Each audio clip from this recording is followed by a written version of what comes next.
के प्यार के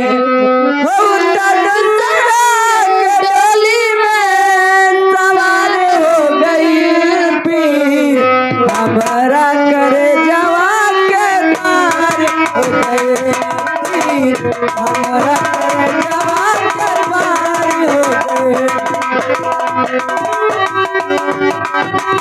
हेलो हेलो, हाँ जो हमारे भाई साहब ने 10 रुपया दिए थे ना, जी हाँ। उनका क्या कहना है? क्या कि खून सूख गई तेरे प्यार में, गाना की फरमाइश ना जाना चाहिए। हेलो हाँ तो दूसरा के डोली में सवार हो गई थी हमारा कल जवान से पार हो गई थी हमारा कल जवान से पार हो गई।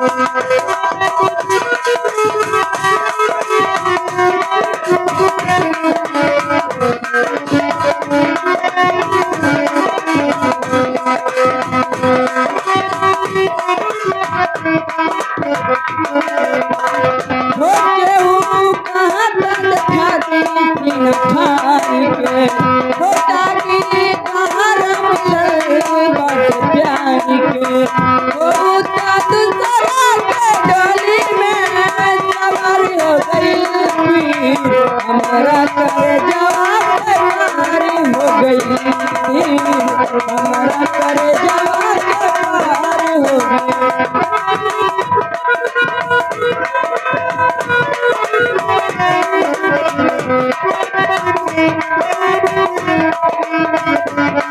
मीठी बतिया बतिया के हमसे नहीं बोली, मीठी बतिया बतिया के हमसे नहीं बोली।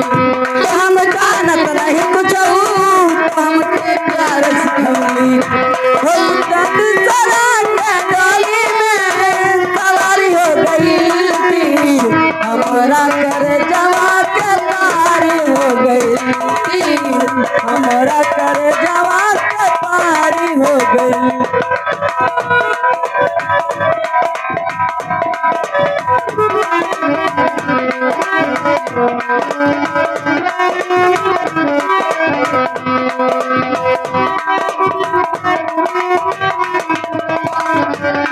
मीठी बतिया बतिया के हमसे लड़वली हम जान रहनी हमके प्यार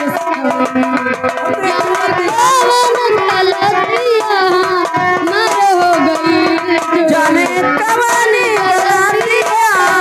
हमार हो गई पीर हमारा कर जवान के पार हो गए पीर हमारा कर जवान के पार हो गए।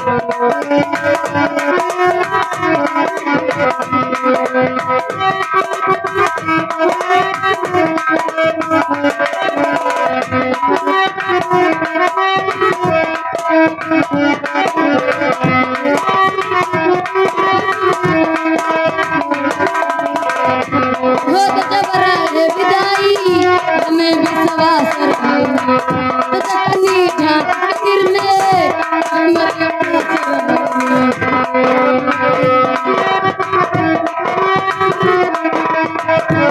हो तो जबरा है विदाई हमें विश्वास रखो तकनी झांक के दिल में तो हमारे पास रहना छोड़ी सुगना पी जड़ा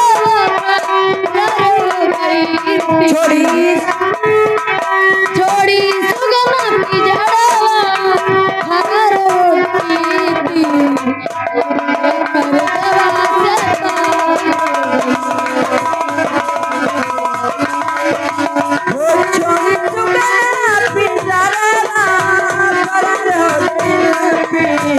हमारा